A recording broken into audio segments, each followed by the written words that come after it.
A moment of history was born. The finals of Epoch, the tournament for the mightiest, showcased the immortal god of war Linjie against the brilliant sword saint Bailey Chongqing. An epic showdown between two unbeaten legends. The host inquired whether Linjie's remarkable strength and perfect control could genuinely originate from an ordinary player. A figure clad in red armor charged at his blonde rival. The announcer proclaimed his strength was such that he could challenge the heavens. This individual was Linjie, recognized as the Undying Battle Emperor. A berserker by class, he stood as Epoch's top warrior with impeccable control. Each blow targeted the vital points. He moved like a hellish Azura. The system declared that the defense had been breached.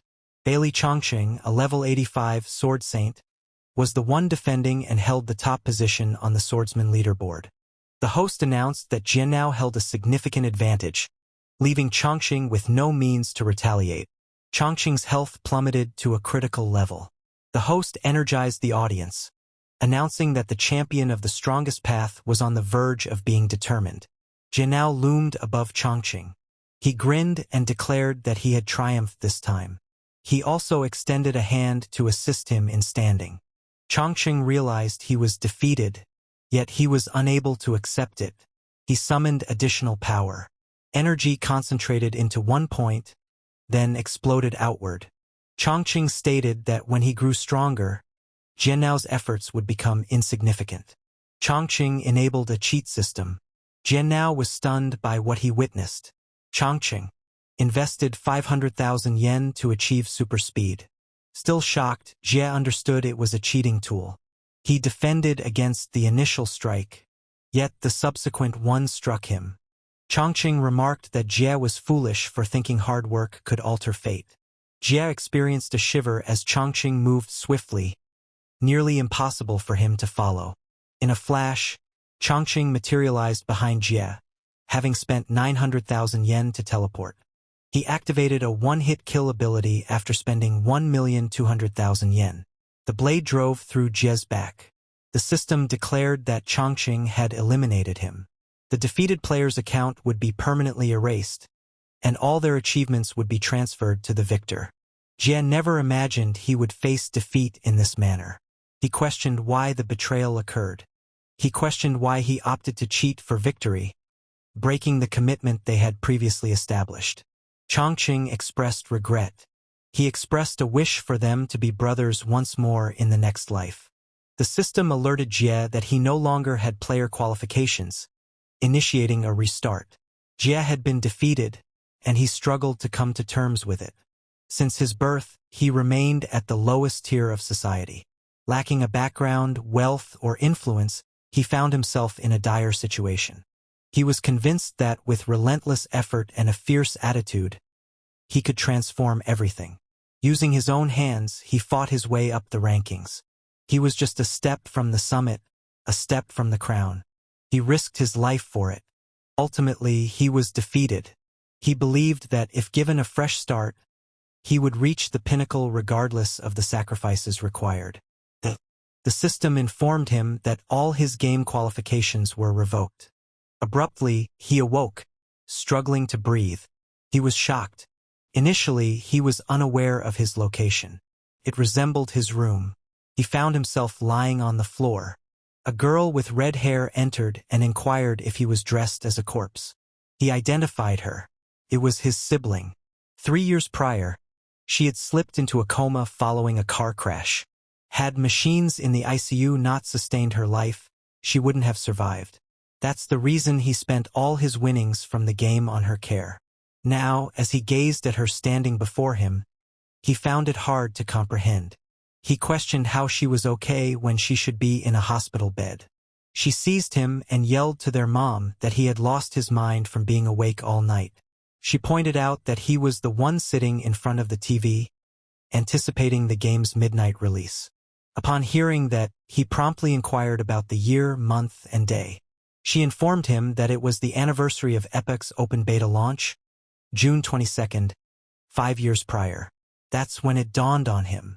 This wasn't a dream. He had genuinely been reborn. When Chongqing, he felt nothing but hopelessness after betrayal. He never anticipated that destiny would offer him another opportunity. Both his life and his game had been restarted. This time, he vowed to reach the highest point of Epic. Using the funds he accumulated from 3 years of part-time employment, along with the 100,000 he borrowed from a loan shark, he could at last purchase a gaming helmet and begin anew. Epic was a Vermorp that developed over time with its players. It ignited a huge phenomenon. This boundless and enigmatic realm captivated individuals through its exceptional virtual reality experience. In that realm, he was recognized as the immortal deity of battle. Through sheer talent and dedication, he ascended to greatness with only standard equipment and ordinary skills. Players admired his skills, and he gained significant respect among casual gamers. He was on the brink of becoming the strongest. Ultimately, however, his closest friend Chong Chong succumbed to the allure of power. He became an adversary and deceived him, preventing him from seizing that ultimate title. This left Jai pondering when the treachery began and the reasons behind it. Yet he realized that dwelling on it was pointless. What truly mattered was the opportunity right in front of him. This time, he would have no regrets. He donned the VR helmet and stepped into the game. The system prompted him to select his class, allowing him to team up with players globally in this expansive and mysterious realm right from the start. Each player began with no prior knowledge, compelled to learn everything independently. However, he stood apart. He was an experienced player from 5 years ahead in time. He understood this world more than anyone else. He intended to leverage that edge to advance quickly, become more powerful, and outpace everyone around him. With his rebirth, his determination grew even more intense. This time, he was committed to completing what he began. He aimed to reach the pinnacle of his era and become the ultimate champion. He proclaimed that the monarch of engineering prowess had made a comeback. The novice village square. The onlookers began to murmur as a warrior walked through. They were astonished that anyone still chose that class, which ranked lowest in the hierarchy. One individual even remarked that even a dog would disapprove of him. Another individual interjected, noting that he lacked a proper weapon yet carried himself with such confidence. They believed he had nothing to flaunt when he was financially struggling. They were referring to Lin Jie, a level 1 human warrior. He held no title. His health points were 125, with no mana and 0 over 100 rage. His unarmed attack ranged from 1 to 4. His defense stood at 1, strength at 5, stamina at 5, agility at 3, intelligence at 1, spirit at 1, and willpower at 3. Willpower accumulates when inflicting damage in that state and is essential for skill casting. However, our MC remained indifferent to all of this, as he possessed knowledge that only he could leverage. A couple of years back, beneath the starry sky alongside Chong Chong, he stated that regardless of the circumstances, even if he had to begin anew, he would always opt to be a warrior. Chong Chong stated that the warrior class was chosen only by low-tier players. Due to their inability to purchase costly equipment and use extravagant spells, they had to depend solely on their inherent resilience to rush into battle and absorb damage. Essentially, warriors served as mere cannon fodder. He recommended that if Jie desired to experience the most intense gameplay, he should select a swordsman like himself, both graceful and lethal. Yet Jie was convinced that the route to power was meant for warriors. His resilience was extraordinary in every circumstance, and he grew stronger in the face of formidable foes. It is only by overcoming each crisis that one earns the right to become the undying god of war, the Patch's Tier 0. At that time, he was level 80, a berserker warrior bearing the title Undying God of War. He stated that only a warrior who had faced numerous battles without succumbing could attain the title Undying God of War. Chong Chong inquired if he was certain that title would persist beyond that day. This inquiry prompted him to suggest a wager. Chong Chong inquired about the stakes involved. Jie claimed the wager was that upon his return, he would remain the Undying God of War. Currently, he reflected on how a warrior's inherent strength lay in their substantial health. Even in dire financial straits, he wouldn't be easily defeated by numerous bosses. Additionally, upon finishing a quest, he could progress to a superior tier in the warrior tree. following the same route he had previously selected. The Berserker, a class that transforms health into sheer fighting prowess. Players who pay to win prioritize maximum damage and the most visually appealing classes. Mage, Swordsman, Hunter, and Assassin each boast large fan bases. Thus, 9 out of 10 street parties consist of various combinations of those damage categories. However, given the disparity in monster stats during the early game, he questioned their ability to maintain their position, much less remain stationary and inflict damage. In contrast, warriors possess a distinct survival edge from the beginning. Regarding their vulnerabilities, he could compensate for them through his extensive understanding of the game. The system abruptly alerted him about a new quest. For this, he needed to check in with Meltone. 4 minutes and 59 seconds left. Jai approached an elderly man sporting a lengthy beard. He was clearly the novice guide. He was surprised to encounter the old man once more, stirring a sense of nostalgia. Just then, someone grumbled about the trash warrior colliding with him. Balai, a level 2 paladin player, informed Jia that he needed to pay 1 copper coin to proceed. The paladin class was among the first pay-to-win options that players favored. It offered a well-rounded mix of damage, healing, and crowd control capabilities, making it a popular choice. Balai grinned and remarked that, without payment, passage was impossible. Ji observed that merely 30 minutes had elapsed since the server's launch, yet someone had already reached level 2. It appeared to be the same exploit revealed on the forums during his previous life. These individuals invested money in the Novice Experience Pack immediately after setting up their characters. They exploited the initial level disparity to intimidate the vulnerable, primarily by demanding protection fees. However, in truth, they lacked comprehension of the game, and their equipment was inadequate as well. They were merely paper tigers. The ideal selection for the newcomer reward was a pouch containing 10 copper coins. Even if 1 copper coin was given as protection money, there would still be a profit to be made. But Ji questioned why he would provide them with any funds. Balai menaced him, claiming it was due to his strength. Then he launched an assault, instructing Ji to erase his account and begin anew. Ji took hold of his hand. Balai was astonished by his inability to exert any force. Ji explained that grip amplification was a natural ability, enhancing finger strength and making it difficult to release a weapon once grasped. Balai swiftly initiated disarm resistance. Balai was shocked. The supposedly worthless skill intended for gripping weapons firmly was now being turned against him. Ji calmly stated that was merely others' perception. For him, it was the greatest skill. Balai was left in tears after being disarmed by an unarmed opponent. Ji understood that even a mediocre talent could be utilized in surprising manners. Grip amplification enables him to deflect simple attacks using just his hands. The impact intensifies with greater strength. If his strength surpasses that of his opponent, he can initiate a disarm counter.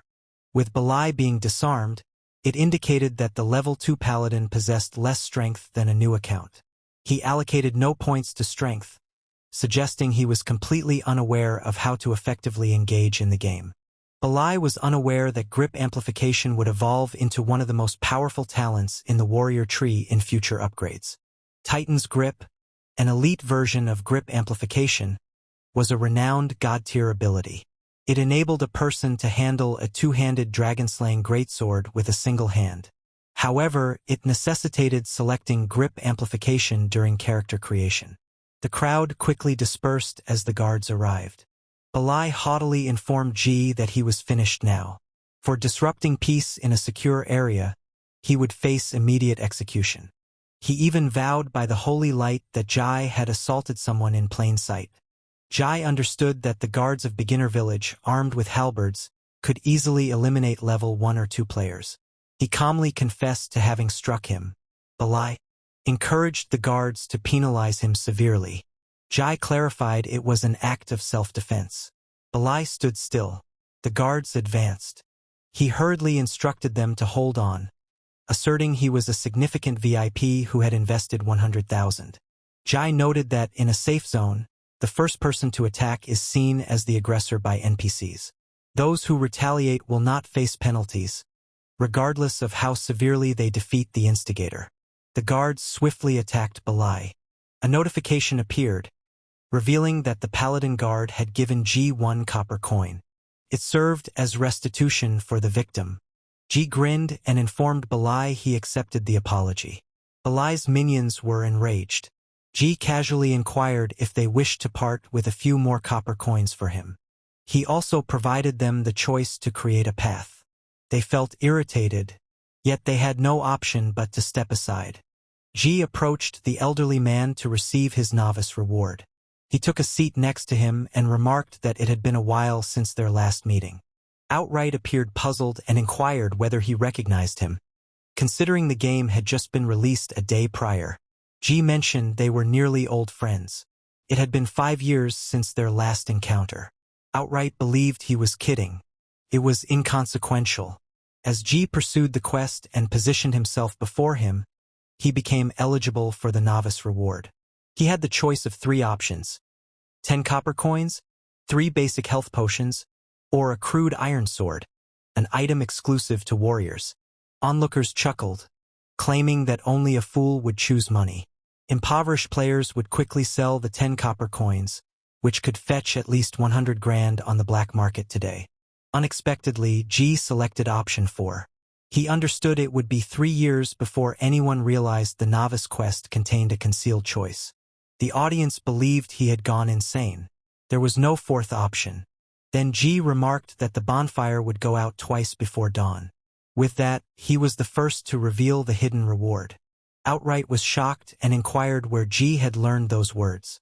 G continued, "As the dark moon descends into perpetual darkness, the abandoned will traverse the time rifts and come back.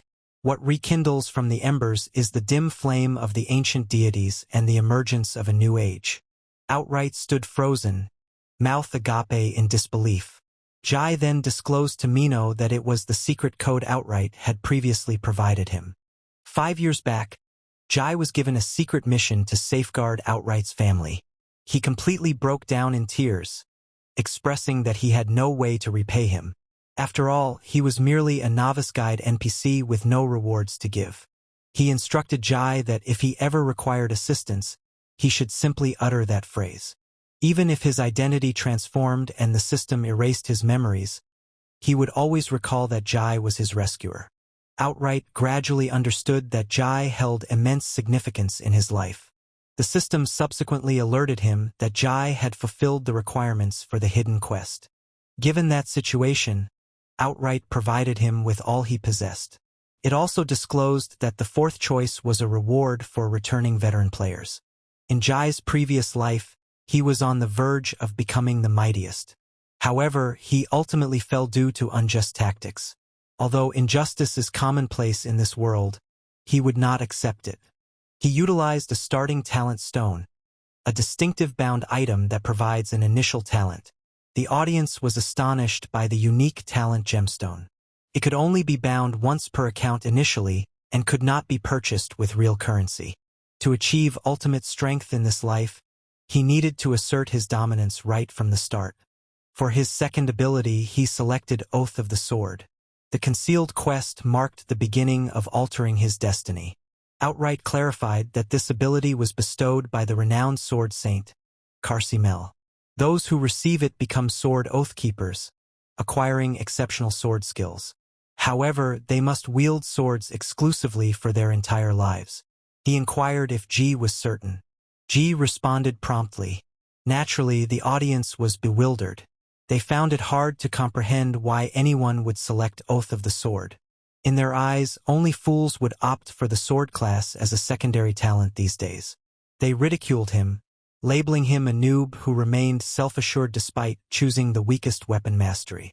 Outright stated that the most powerful weapon isn't the sword, but rather the person using it. Jai expressed gratitude for the present. Previously, he had only accessed a second talent at level 30. However, this time he possessed it from the outset.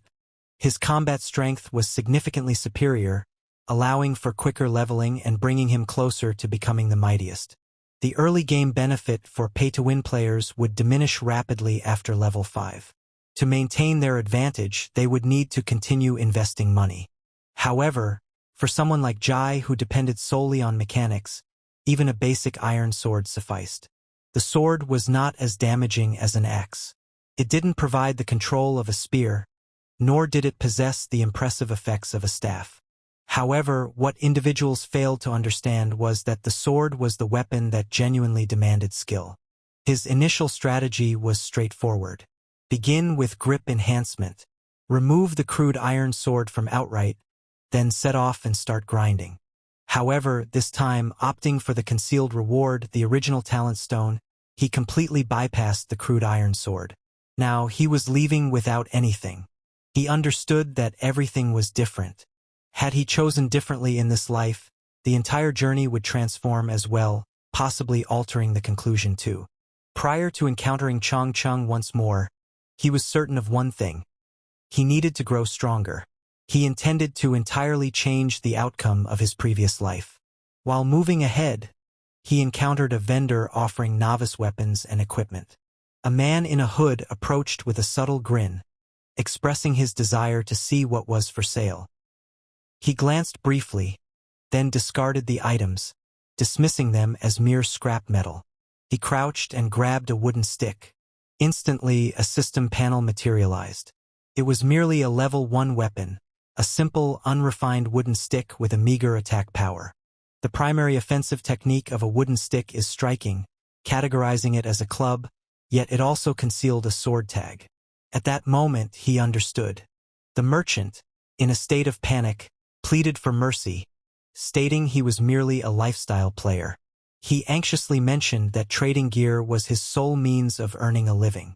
The hooded figure taunted him, labeling him a coward who lacked fighting skills. As he brought his weapon down, he chuckled, suggesting he should return home to play house. To him, the merchant was merely an annoyance. Jie intervened, asserting that lifestyle players were still players. No one held superiority over another.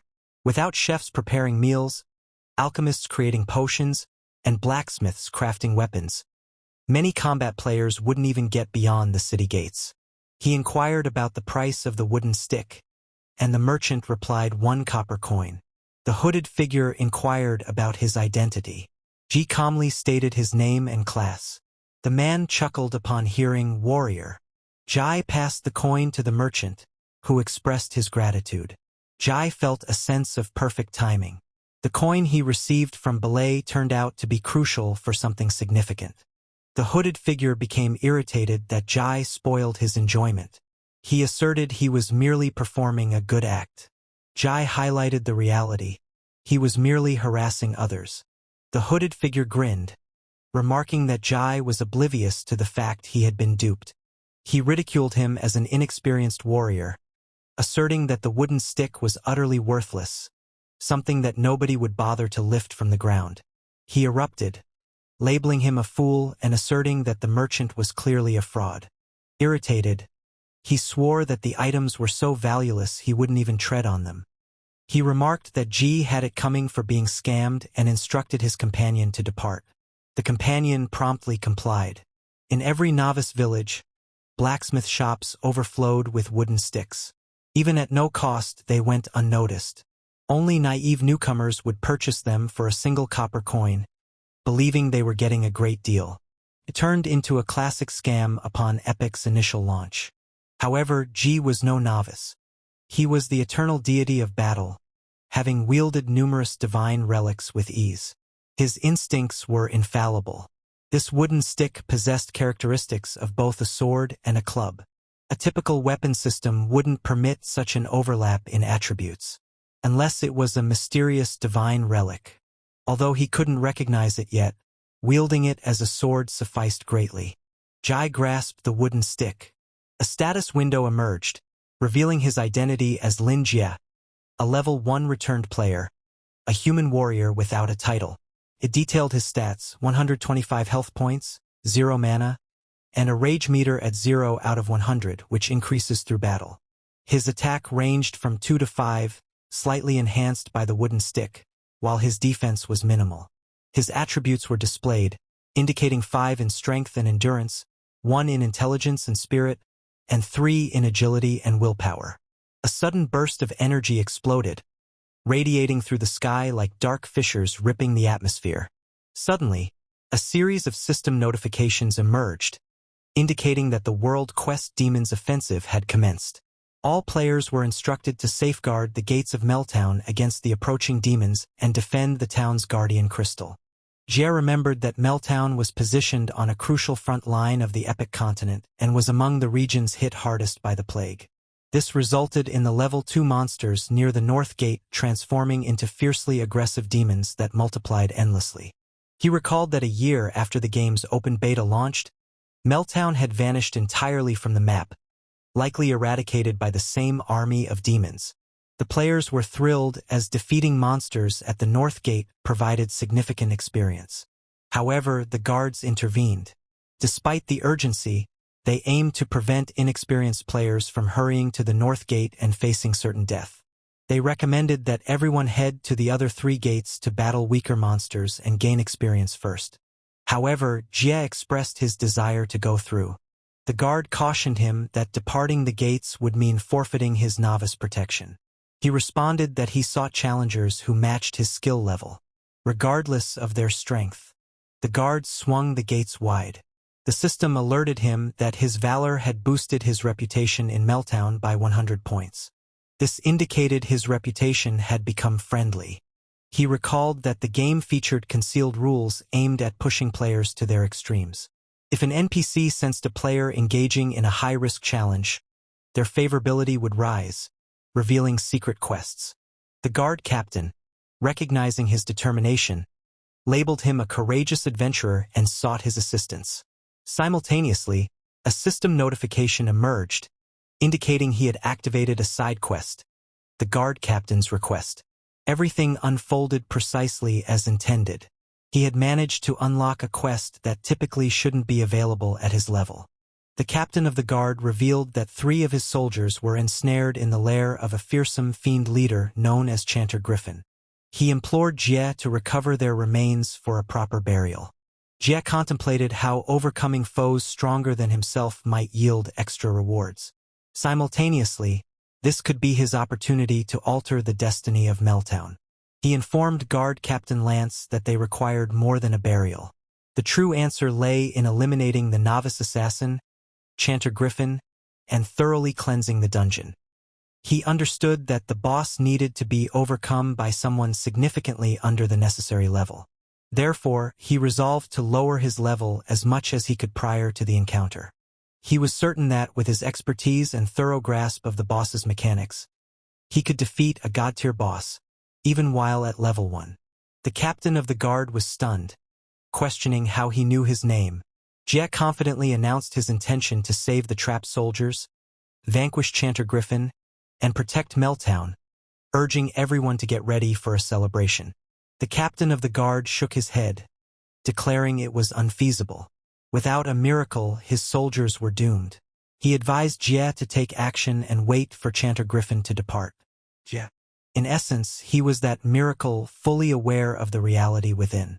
This time, he could only depend on himself. Yet in this life, he would reshape his destiny through his own efforts.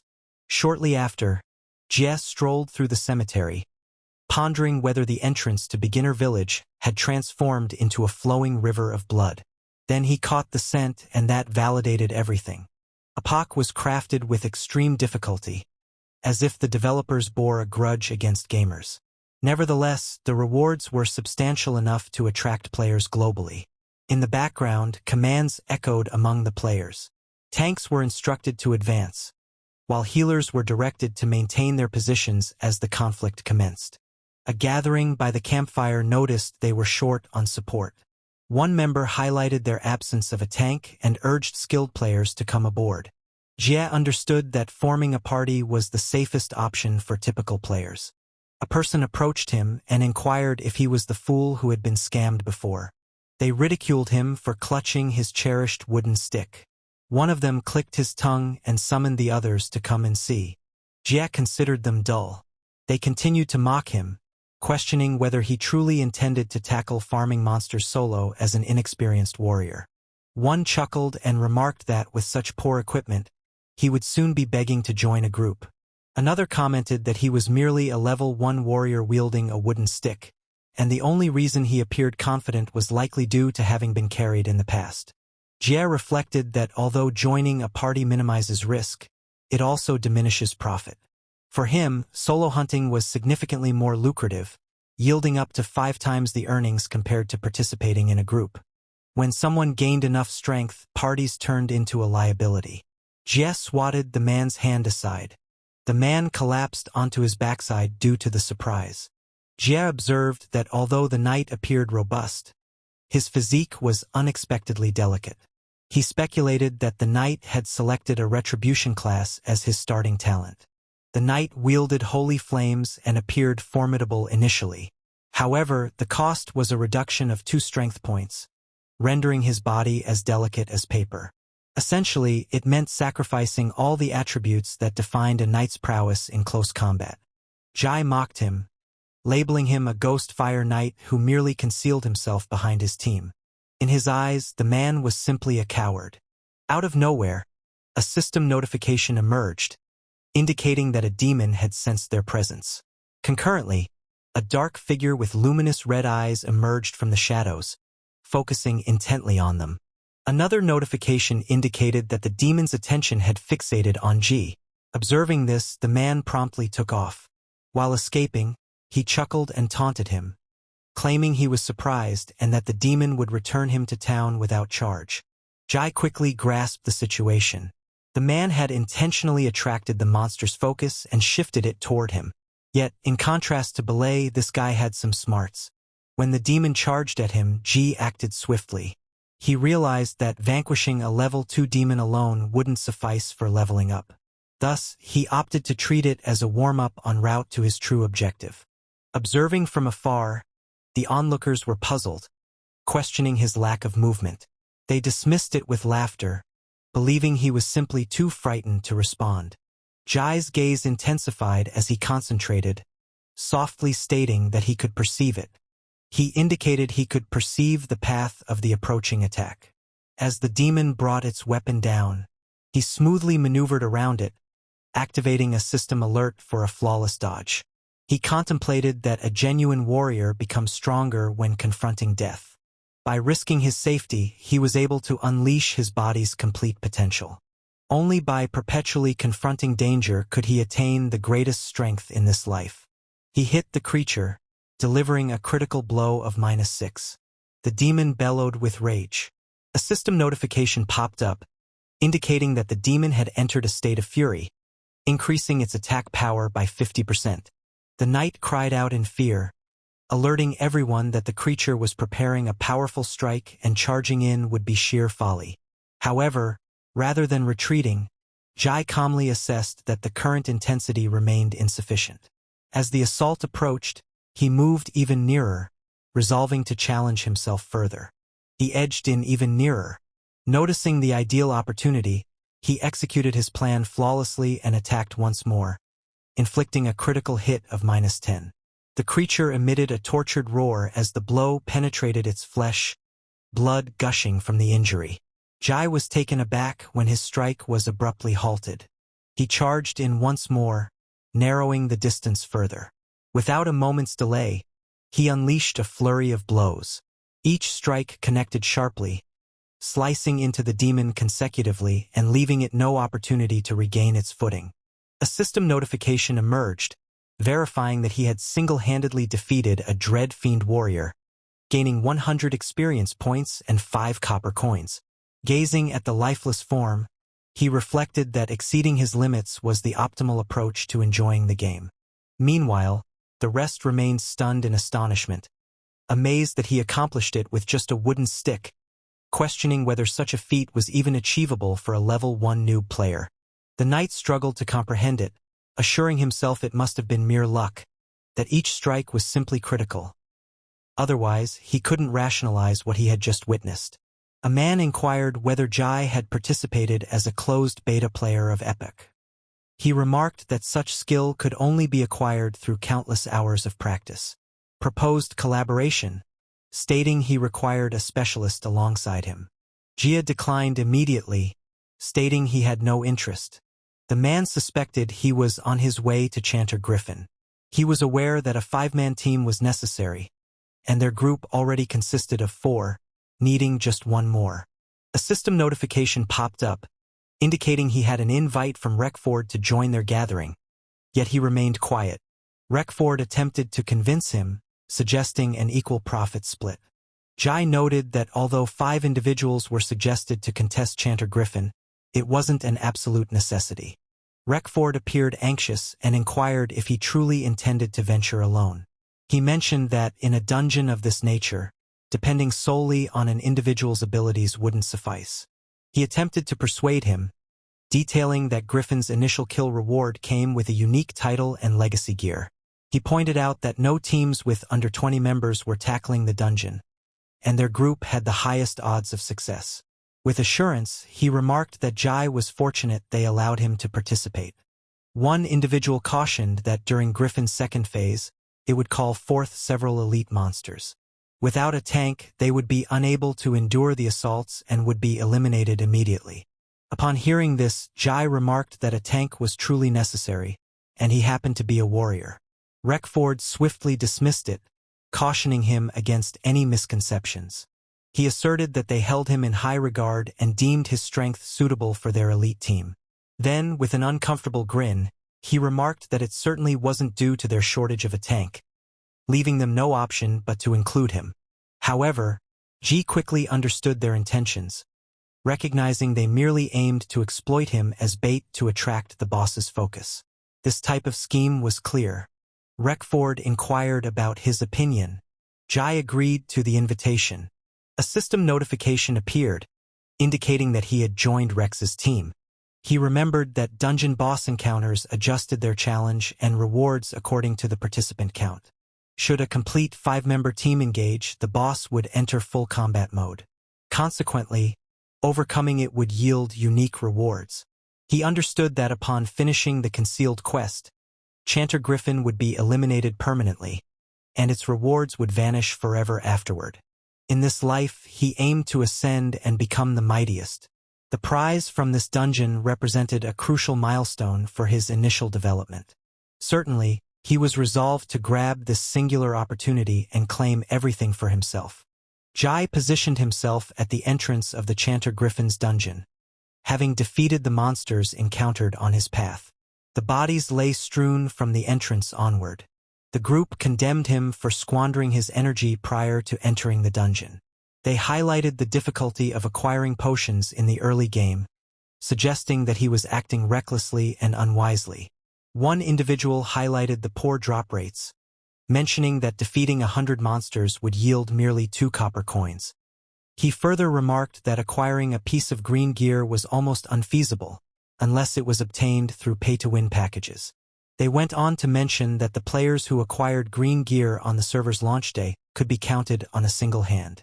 A system alert abruptly showed up, indicating that the wooden stick was seeking a host.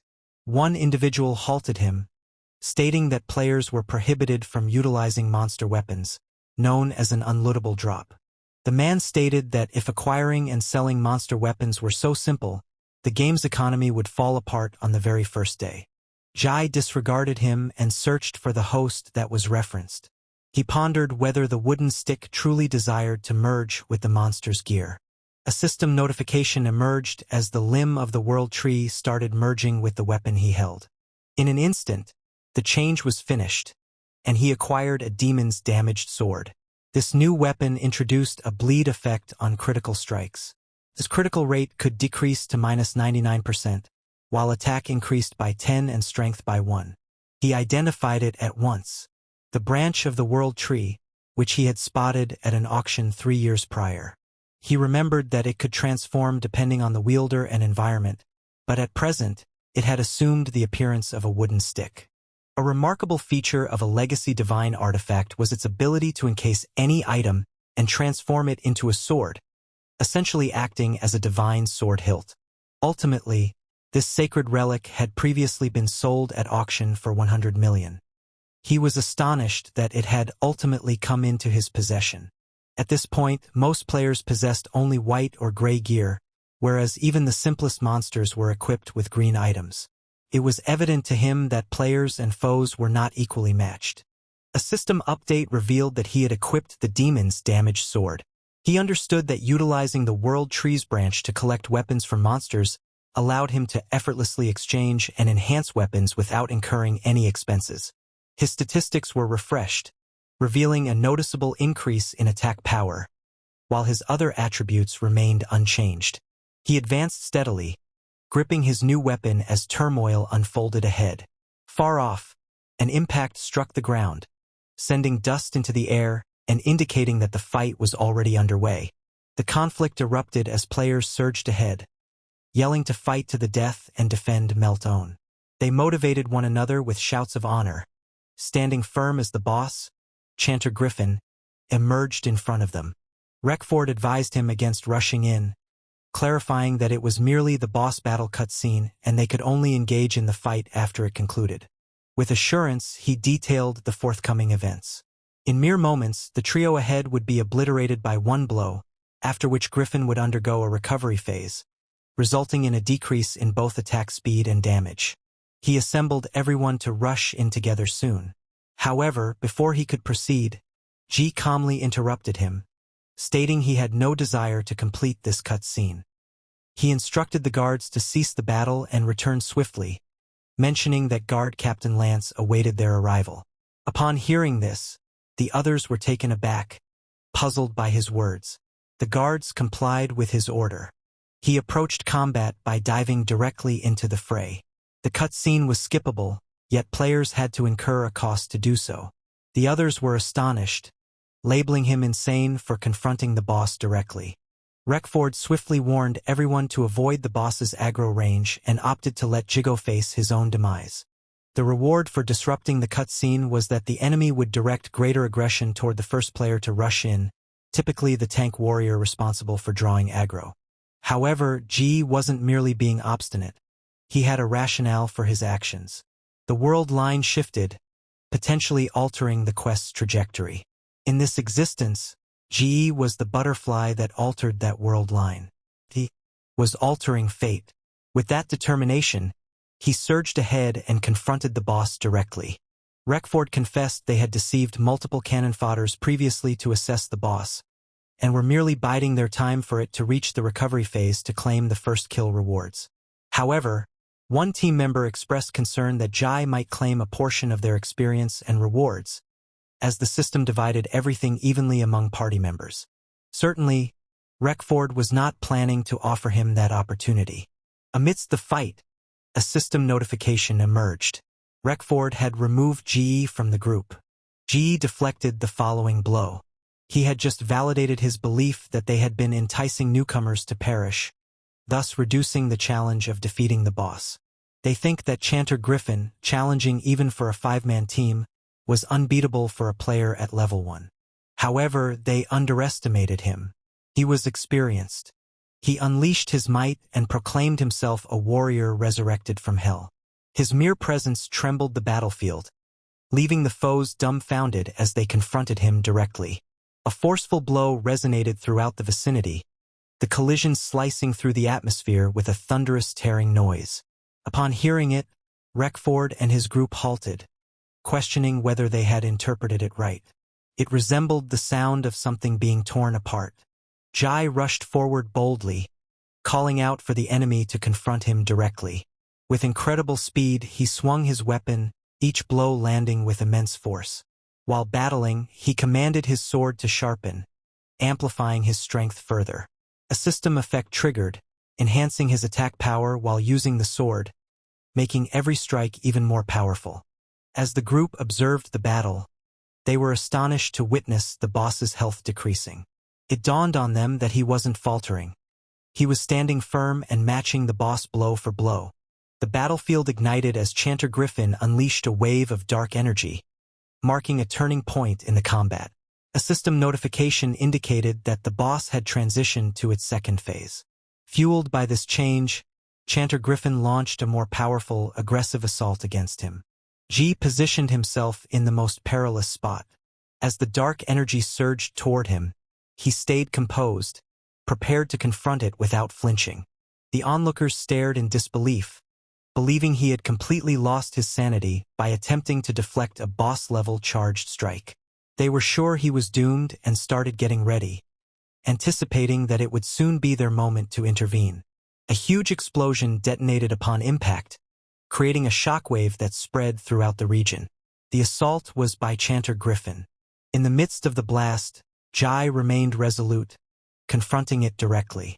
He acknowledged that for many, selecting the warrior class, viewed by most as lacking a future, appeared astonishing. Yet they stubbornly chose not to comprehend. He remarked that not everyone in this world is granted the privilege of choice. He remembered that 5 years prior to the game's release in his former life, the cost of professions depended on a player's financial status. Only the affluent could select high-tier damage classes.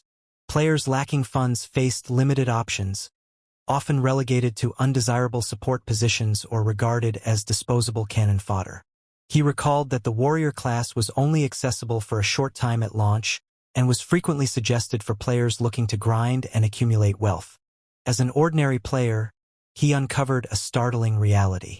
To truly grasp opportunities, he needed to relinquish all other alternatives. Reckford couldn't believe it, claiming that at level 1, it was impossible to block such an attack.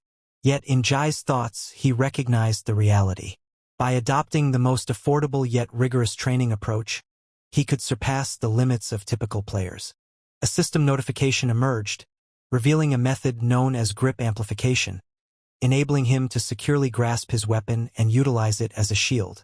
He embraced his new beginning and held the sword firmly in his grasp. He had full faith in it, just as in himself. An alert from the system indicated that Chanter Griffin had revealed a vulnerability. He told himself that by relinquishing all alternatives, he opened up numerous possibilities. He charged at the beast. With steadfast determination, he believed that even if his foes were godlike in strength, it would be inconsequential. To him, anything obstructing his path would be defeated. With unyielding resolve, he proclaimed his intent to become the mightiest. Jai rushed towards Chanter Griffin, determined to conclude the battle. Chanter Griffin launched an attack simultaneously. His body erupted with intense energy as he sliced Chanter Griffin in two. The system announced that he had successfully defeated Chanter Griffin. He touched down softly on the ground. Given his existing base stats, he understood it was still somewhat challenging to endure the boss's powerful strikes. However, due to the warrior's health edge, he managed to retain a small amount of HP. The system alerted him that he had defeated the level 5 boss Chanter Griffin, earning a 500% experience bonus and 2,350 experience points. He attained level 2 as well. Jai, a human fighter, held no title at the moment. His health stood at 145 points, with mana at 0 and rage at 0 out of 100. Basic attacks increased his rage while abilities used it. His attack power ranged from 13 to 14, enhanced by an additional 12 from gear, with defense at 11, strength at 8+1, intelligence at 7, agility at 4, constitution at 1, spirit at 1, and luck at 3. Reckford was astonished by what he witnessed. He struggled to accept that the Griffin was defeated before it reached its second phase. The system declared that the time-sensitive quest had concluded, with Jai being the first player in God's domain to slay Chanter Griffin. Meltdown's standing rose by 200, and his personal reputation surpassed 300. With the death of Chanter Griffin at the hands of a non-upgraded player who finished the mission, the boss and its demon legion would vanish forever from Epic, bringing tranquility back to Meltdown. Chanter Griffin's form started to radiate intensely. Reckford claimed that Jai must have employed a bug, labeling it an unjust win. He instructed his party members to collect the spoils on the ground, arguing that as a group, they should still receive the majority of the drops, despite not participating in the battle. However, one of his party members stated he was unable to pick anything up. The system alerted him that he lacked the eligibility to loot. The man felt anxious, bewildered by his inability to claim the rewards, understanding he lacked the qualifications. Then the reality struck them. Chanter Griffin had been completely vanquished by Lin Ji. Shocked, he pieced together the information and understood that Lin Ji had been excluded from the group just prior to the kill. Reckford yelled in exasperation, claiming that the drops were no longer their concern. The golden object emerged, Chanter Griffin's golden bell, a divine relic.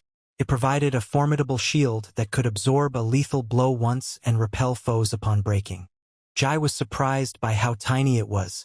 He nonchalantly summoned the loot to himself. Coins whirled through the air in a vivid spiral, heading directly toward him. A man attempting to seize the treasure shouted in frustration as he saw it escape. He expressed his frustration, questioning why Jai retained all the possessions. Reckford attempted to soothe Hawk, insisting it was unimportant, even if Jai claimed all the rewards. They swiftly devised a fresh strategy. Per the game's regulations, a player who perished would lose all loot acquired in the past 24 hours. Therefore, they resolved to eliminate Jai. Thus, the Griffin's rewards would remain theirs. Hawk paused, reminding everyone that Jai had just single-handedly defeated Griffin, and that his power exceeded their expectations significantly. The sharpshooter used a skill to evaluate Jai's state and discovered that his health was merely at 3%. With certainty, he determined that even a gentle blow would be sufficient to defeat him. Reckford instructed everyone to change to player versus player mode. They intended to allow GA to enter the dungeon first, then eliminate him inside to ensure he wouldn't escape alive. They silently crept behind him. Jai examined his spoils.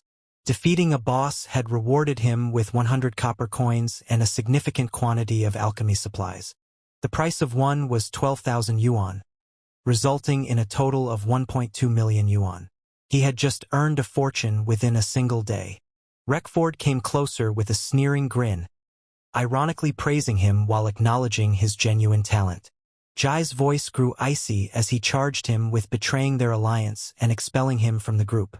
He informed him that it was already too late for any apologies. Reckford swiftly altered his demeanor, feigning that they had always believed in him and refrained from intervening due to his power. He commended him for single-handedly defeating a 5-man difficulty boss, deeming it remarkable. He mentioned that he and the others deserved some recognition for it as well. A system alert indicated that GA had sustained a lethal severe injury. Prior to reaching a safe zone, his health plummeted significantly, and all his statistics were halved. Reckford informed him that they had already uncovered his history, indicating that it was the conclusion for him. They pointed out that the individuals he interacted with were members of the notorious Rex's villain gang. Their principle was straightforward: eliminate both monsters and players. They collaborated yet also deceived. The archer targeted G. As Reckford instructed him to surrender everything, the archer unleashed a strong arrow. Jai identified it as the hunter skill known as Eagle Eye. It significantly enhanced precision, nearly ensuring a strike in clear spaces. He understood the archer had deliberately missed. He inquired about their meaning. Reckford was explicit. It wasn't merely Griffin's treasure he sought. He wanted it all, including the wooden stick, his gear, and everything else. He remarked that if Jai pleaded for mercy, they might consider sparing his life. With a malicious grin, he declared his desire for Jai to vacate the Hill of Sinners entirely, allowing all to see his disgrace. He erupted in laughter, picturing Jai as a naked warrior, a beggar believing he could soar to the skies in a single bound, merely due to a fortunate moment that exposed the boss's vulnerability. To him, G was merely a fool scuttling at the lowest rung of society. Given that it has reached this point, G was determined to prevent that from occurring. To him, they were merely hurdles in his journey to greater strength. He declared he would bypass them without hesitation and continue progressing. They weren't even memorable. With a confident smirk, he dared them to approach if they had the guts. This was precisely what he desired. Because he declined, they attacked to eliminate him. The archer engaged Eagle Eye. Jai rang the bell. They thwarted every assault. The confrontation caused a massive blast. Reckford's group became frustrated with the celestial relic left by Chanter Griffin. Hawk inquired about the purpose of the golden bell, curious if it offered invincibility. Jai responded that it wasn't about being invincible. It merely provided him a moment's respite. Hawk laughed, questioning what impact a single second had. Jai responded that improving a skill enhancement required just 1 second. Following that, he was able to completely overpower the three of them. The system alerted him that he had utilized one free skill point to acquire a unique warrior ability. This skill was known as Death's Respite. When on the brink of death, he could trigger it to regain a small portion of health. In dire situations or when encircled by foes, it would replenish a significant amount of HP. It might surpass the warrior's highest health threshold. The archer was astonished to witness his health completely restored. They were baffled by how he accomplished it, even surpassing the constraints of his severe injuries. Jai inquired if they wished to see Hell's power. The mage instructed his team to remain calm, noting that Jai's sword remained embedded in the ground. He commanded them to concentrate their fire. Jai hurried ahead. Reckford stood still, stunned. He was ready to speak, but the archer had already been struck. A strong blow knocked him away. Reckford and the sorcerer were amazed at his incredible speed. Additionally, he had eliminated the archer with just one punch. Jai engaged grip enhancement, increasing his combat strength while fighting unarmed. Reckford called out to Mechi, the mage, to cast Ice Burst for control. The mage unleashed Ice Burst, immobilizing Jai instantly. Hawk then rushed forward with his greatsword, declaring that he had been irritated with him for quite a while. However, Ji moved his body slightly, making the blade strike the ice instead. The force broke the frozen binding apart. He retracted his fist.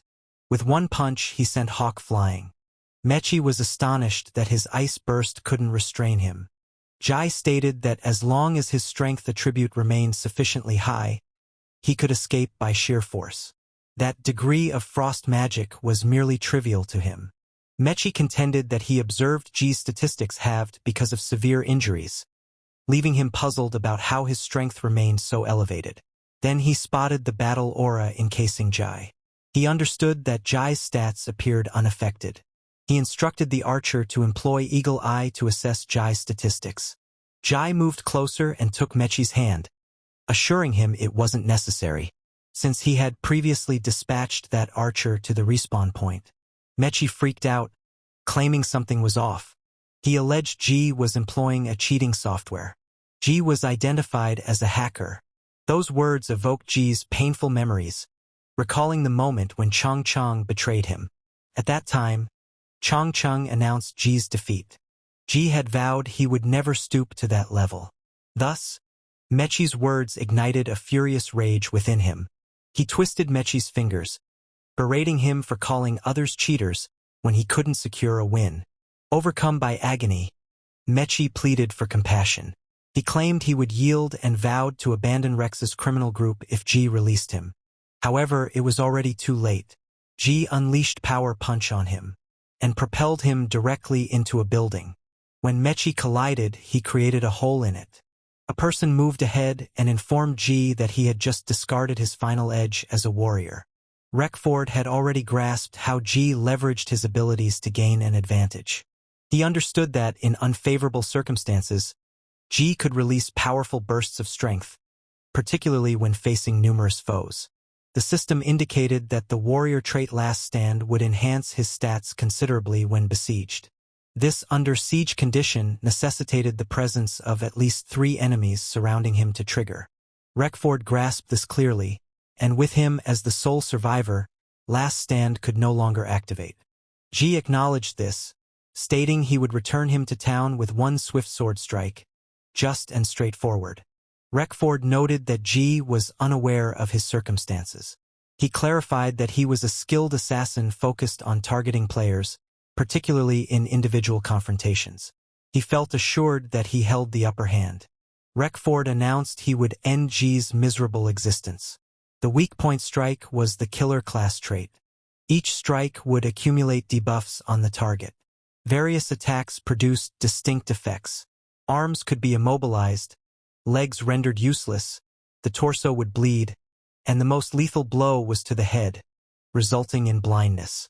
After being struck, a player would swiftly find themselves overwhelmed by multiple debuffs. Reckford acknowledged Ji's impressive abilities, Despite handling a cumbersome greatsword, his speed was still competitive. However, close-quarters fighting was where he excelled. Once an opponent was struck, even minor damage would gradually accumulate, leading to overwhelming debuffs. He proclaimed that G would soon find himself pleading for a swift end on his knees. G contemplated it and resolved the issue by establishing distance. Reckford observed G cleave a building in two and understood that, despite diminished stats, his strikes remained perilously potent.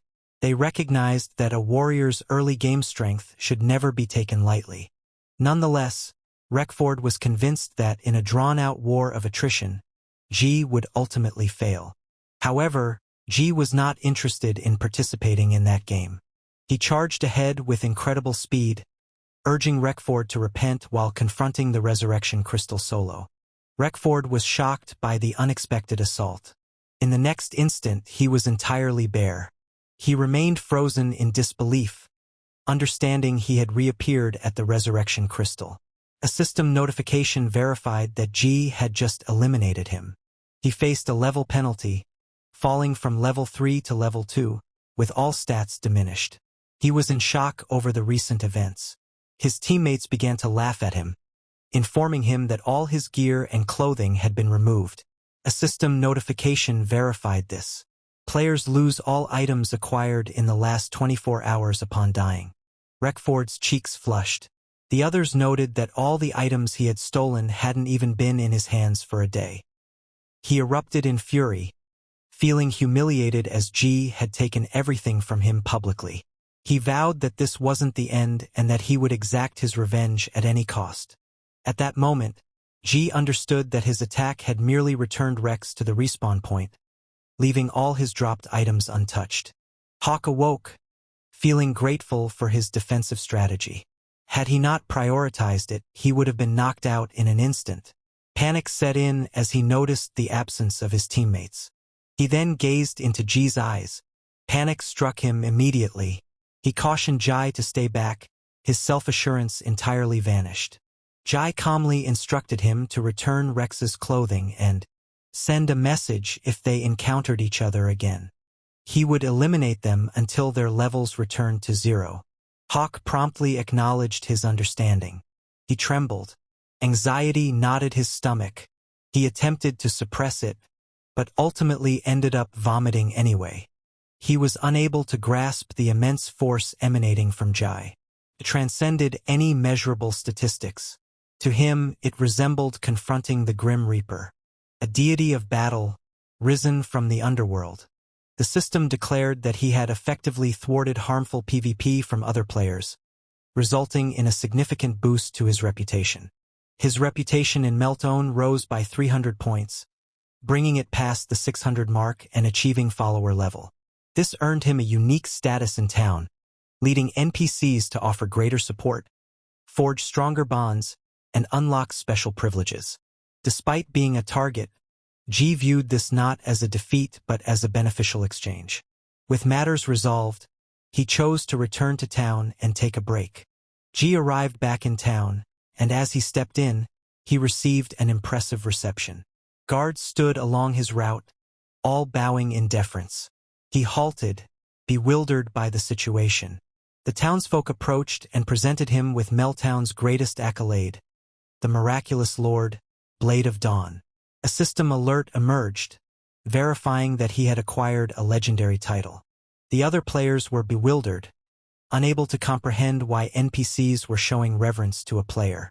They were clueless about the significance of the Blade of Dawn title. Intrigued, some speculated whether it was a feature accessible only to high-paying players and how costly it might be. However, others noted that even heavy spenders had never encountered anything similar. Jai had come across the title Blade of Dawn while exploring a dungeon in his former life. 3 years prior, the world remained ensnared in a prolonged, ceaseless night. Darkness consumed everything. The planet had previously been caught in the extensive era of perpetual night. Monsters roamed freely. The flame of civilization dimmed, struggling to survive. In that era, a legendary human fighter emerged. Armed solely with a great sword, He was the first to introduce light into the boundless darkness. From that point forward, he stood as the emblem of dispelling the night. He commanded the united forces of all factions into the ultimate confrontation at the bleakest moment before daybreak. Ultimately, he ushered in a new era of light. His faceless silhouette was positioned at the brink of a precipice, the dawn's glow illuminating him from behind. With his sword radiating like the sun at its ascent, he lifted it aloft. The title Blade of Dawn was reserved for those courageous enough to confront malevolence. Jai remembered that prior to the game's release, 8 legacy titles were extensively advertised, each showcasing a legendary hero from Epoc's history. The developers suggested that these were more than mere lore. They were probably concealed achievements or exceptionally rare honor rewards. However, he had never known anyone to actually acquire one. And now, the legacy title Blade of Dawn, among the 8 great titles, was in his possession, right here in the starting village of Melttown. While the townsfolk embraced him as the Blade of Dawn, Jai was surprised by such a significant reward. Jai, now known as Lord Blade of Dawn, learned that his deeds had brought the whole town to tears of appreciation. A guard notified him that Mayor Oliver Green wanted to personally throw a welcome banquet for him. The system alerted him that the side quest hero of Melttown had been initiated. He was to head to the town council hall. The guard volunteered to accompany him, but Jai declined, stating it was unnecessary and instructing him to go back to his post. He understood that excessive flamboyance would draw unwanted attention, so maintaining a subtle presence was the wiser choice. As he departed, a figure in the shadows clutched a knife, observing. It was Reckford. He intended to surprise Jai as soon as he entered a secluded alley. He vowed to stab him from behind. Maki advised stepping back, noting that the whole town now held Jai in high regard. Opposing him could jeopardize their reputation and livelihood in Melttown. However, Reckford declined. Their notorious reputation instilled fear, and as long as they could eliminate Jai, there would always be followers eager to join them. Hawk inquired whether he intended to cause Jai pain. Reckford confessed that outside he lacked complete control. However, within Melttown, he embraced his role as the villain, granting him a unique influence over others. A guard unexpectedly noticed them and cautioned that even during festivities, brandishing weapons in public was absolutely prohibited. Reckford was caught in the act with 2 daggers. He swiftly fabricated an excuse, claiming they were merely talking business. He expressed frustration that the regulations were so rigid that one couldn't enjoy the game fully. The guard cautioned them that harmful players were under strict surveillance and urged them to act appropriately, particularly given their existing record. As the guard turned to leave, Reckford grinned. Even Melttown had its shadows. He whispered Lin Ji's name, indicating that he still had unfinished business with him. Meanwhile, Ji reached the town hall and went directly to the mayor's office. After a moment of doubt, he opened the door and entered. Upon entering, the mayor instantly identified him as the Blade of Dawn. He greeted him with a broad smile, expressing joy at his long-awaited arrival. The mayor expressed heartfelt gratitude, stating that the long-standing nightmare plaguing the town was at last over. He felt a sense of relief that Chanter Griffin had been entirely removed. He commended Jai's efforts, stating they not only rescued the town but also numerous lives. For him, this was a significant accomplishment, deserving of remembrance. Jai remembered that in his former life, Mayor Green was a formidable NPC. This was probably a result of years spent battling demons, which had drained him mentally and physically over time. However, in this life, the mayor appeared much improved, and his character had transformed. Jai understood it was merely due to his earlier intervention that altered the result. In recognition of his courage and compassion, the mayor submitted an official proposal representing the community. They intended to construct a golden statue of him in the main square, ensuring that all visitors to Melttown would be aware of his legend. And through it, they would sense the brilliance of the Blade of Dawn.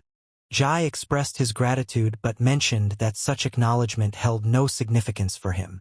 He understood that the lives of other players wouldn't genuinely transform with the emergence of a novice's statue. He offered an alternative suggestion instead. The mayor quickly consented and even proposed rewards in exchange, such as gold, a noble title, or any fitting recognition for his accomplishments. Jai clarified that with the Griffin menace eliminated, the military funds and resources allocated for that purpose should be redirected to serve more practical benefits for all. He proposed two measures. First, to establish a long-term tax cut for adventurers in the town's marketplaces.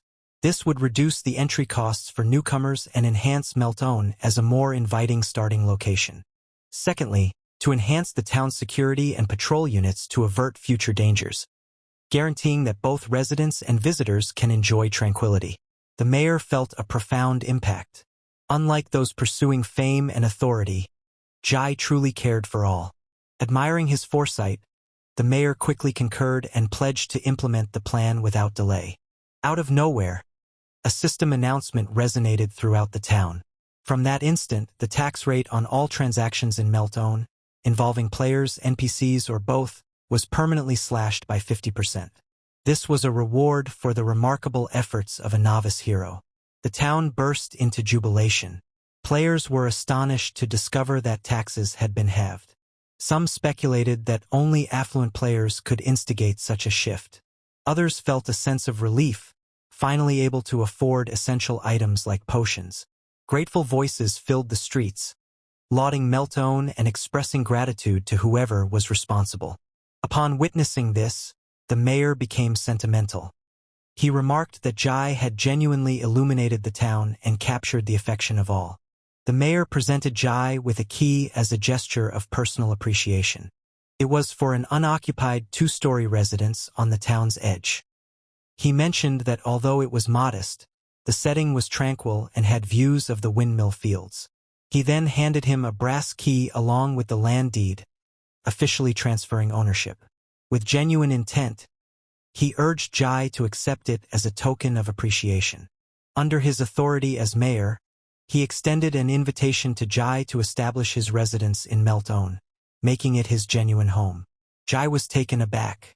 The system informed him that he had acquired Epic's first player-owned independent property. With the Windmill View property, his name was officially etched in the town's history. He could scarcely comprehend it. He was now a property owner in Epic, a dream that had previously seemed entirely unattainable.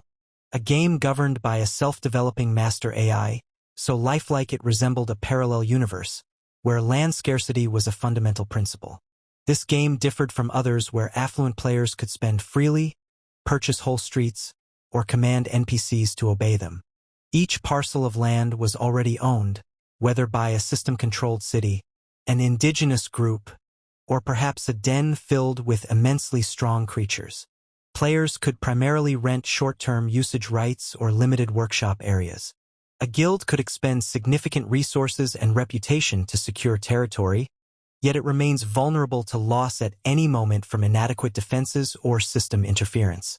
However, this private area that was entirely his provided an incredible advantage in the early stages.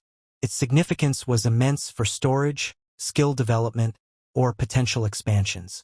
Jai expressed his heartfelt gratitude to Mayor Green, conveying his genuine appreciation for the gift. The mayor stated that Jai's decision to reside there held much greater significance than any golden statue in the main square.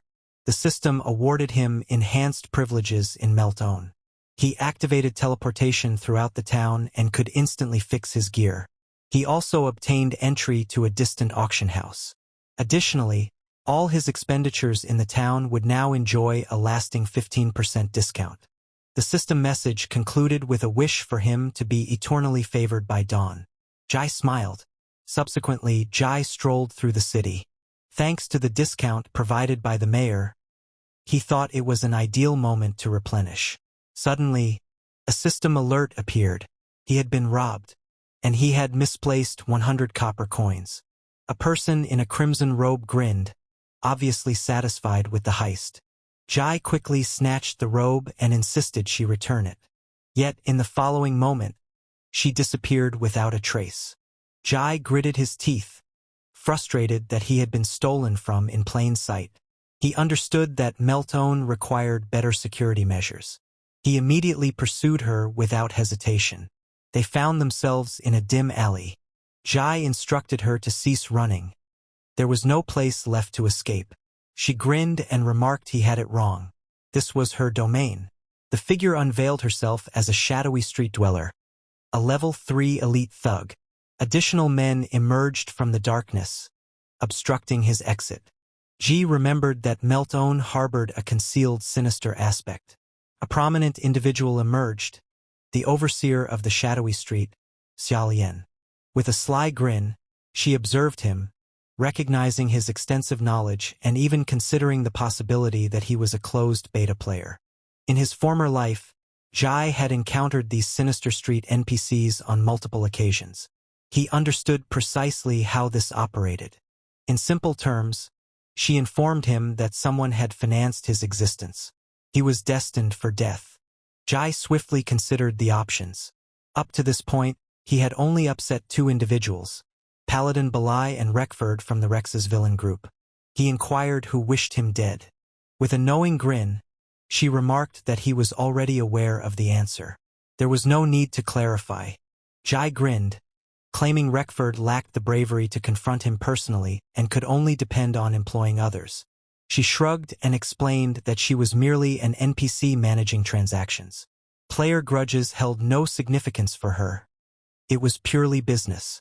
She then commanded that he be killed. The men associated with Ji surged ahead. Ji unsheathed his sword and faced them. The sound of their clash echoed through the tight alley. In a flash, they fell. Chelian arched an eyebrow, obviously impressed. Jai inquired if she wished to go next. She hesitated, weighing her options. Stealing from him at this moment would be unwise. If it backfired, the payment might not even cover her crew's medical expenses. Recognizing the reality of the situation, she commanded her troops to withdraw. Together, they were still no match for the Blade of Dawn. She stated calmly that even NPCs assess profit and loss in business transactions. She resolved to reply to Reckford following this encounter. Her message would convey that she had given her all, but the pressure became overwhelming, leaving her no option but to withdraw halfway through. She playfully waved farewell, referring to him as Little Blade of Dawn. Before departing, she remarked that if he returned to the Dark Street, he could simply say her name. Ji abruptly halted her, his demeanor becoming icy. She glanced back, a bit irritated, indicating that she was already releasing him. However, rather than retreating, he insisted on the bag of copper coins she had seized. She reminded him that she had already demonstrated mercy by saving his life. Amused, she remarked that he still had the audacity to bargain with her. For her, that pouch of coins represented merely the cost of his survival. However, to Ji, it represented money he earned through his own effort. A dense energy started to emanate from him as he informed her that she had also earned money through her own abilities. She drew her sword, declaring that she would claim both his bounty and his cash instead. Jai rushed ahead, their edges clashed. However, in the following moment, his sword broke into 2. She calmly informed him that she possessed a tool of devastation. Jai squinted, feeling that something was amiss. In his past existence, she had merely been an ordinary trader in the NPC-operated black market. At that time, she would nonchalantly propose lending him cash for a new weapon, simply because she thought he was attractive. Now, she seemed entirely transformed. It left him questioning what had shifted this time. Jai tightened his fists. He was prepared to battle even without weapons. He wasn't going to release her so easily. She sensed he was attempting to provoke her, but it seemed old-fashioned to her. However, she remained in a good mood and didn't mind exchanging a few hits. Wearing a cunning grin, she summoned her men and instructed them to commence the welcome ceremony for Dark Street. The audience erupted like zealots, yelling that their leader was unbeatable. Brimming with confidence, she rushed directly at Ji. Ji was taken by surprise. Fortunately, he evaded at the final moment, merely losing a single hair strand. She launched another offensive action. He deflected her kick with his forearms. This girl was beginning to irritate him. He soon understood that she was truly strong. He surged ahead. Their fists met in the middle. She attempted to kick him once more, but he evaded. She admired his swift reflexes. She attempted a low blow, but he seized her wrist just in time. He clenched his hand and lifted his fist. She hesitated briefly, then quickly withdrew. He declared it was time to put an end to the struggle. His fist struck the wall, causing it to crack. The touch lightly brushed her cheek. She found it intriguing. Without a weapon, she couldn't defeat him. He inquired whether she still believed that fighting was worthwhile. Moving forward, she would lose more than she would acquire. She remained there, shocked. She suddenly laughed out loud. Now she saw him as intriguing. She completely lost her desire to fight. Returned his pouch. She realized she had already squandered too much time. She summoned her men, and they all departed. He murmured that she was an odd woman. He realized the pouch had a different texture now. For a moment, he suspected she had employed some sort of illusion. He peered inside and became still. An eyeball appeared, accompanied by a note from her. She referred to it as a meeting gift and expressed her eagerness to collaborate with him. He frowned, puzzled by the true significance of the gift. Suddenly, the eyeball began to glow, and then it fired directly into his eye. He fell to his knees, struck by intense, excruciating pain. Out of nowhere, the system declared that he had acquired a rare divine item, the Eye of True Sight. Resembling a desiccated eyeball, it was somehow connected to a fallen ancient deity. Despite its forsaken state, it bestowed upon him a formidable pseudo-skill, enabling him to pierce illusions and reveal the truth. He was taken aback by such a reward, something he had never even known existed. He found himself reflecting. This iteration of Meltdown was significantly more captivating than he recalled. Subsequently, at the marketplace, he scanned the area for something helpful. A man hawking black stones drew his attention. He moved nearer and inspected the items. Black stone was the predominant fundamental mineral in Epic. Players dedicated to mining magic crystal or frequently collapsed numerous times due to its presence. As time passed, items accumulated in players' storage like towering mountains. They consumed excessive space and were hardly worth selling. Lately, they had turned into refuse, often given away at no cost. Unexpectedly, the Eye of True Sight turned on. He was surprised it activated by itself. He spotted something within the heap of stones. One crystal appeared distinct from the others. The eye finished its evaluation. It was a starlight gem. Jai was astonished. He hadn't anticipated the Eye of True Sight to possess such strength. He had merely stumbled upon treasure while wandering. Jai chose to secure it initially, then examine it afterwards. He inquired of the seller whether it was for sale, and the man cheerfully replied yes. The seller attempted to compliment him, while Jai internally considered the man to be quite gullible. Beneath the surface, the seller never anticipated that a worthless stone could bring him a copper coin. He felt fortunate. Jai shattered the gem and obtained the flameless starlight stone. Beneath its external appearance, it was something that standard appraisal could not reveal at all. He wasn't shocked that it had been confused for a useless scrap stone and discarded like garbage. However, he realized that selling it directly to an NPC would yield much more than just 100 copper coins. He remembered that the starlight stone possessed another unique function. When broken down, it transformed into a valuable substance for alchemy. Eager to enhance its worth, he resolved to experiment with alchemy. In Epic's universe, players have significant freedom in selecting lifestyle professions. Many even adopt lifestyle roles, such as tailors, blacksmiths, and M-crafters, as their primary class. The starting point for these careers is straightforward, resembling real life and providing a pleasant respite from combat. Consequently, many players experiment with one or two of them. Nonetheless, one lifestyle career stands apart from the rest. Entering is not only challenging and costly, but the procedure is also perilous. A single error could lead to an explosion, resulting in immediate death. This is the alchemist along with its curse. He accessed the interface and chose to initially review the current prices of alchemy items. The listing indicated that a medium health potion was priced at 10 copper coins, allowing only one purchase per day. Adhering to the official crafting recipe would result in material expenses exceeding 1 copper coin, surpassing the selling price.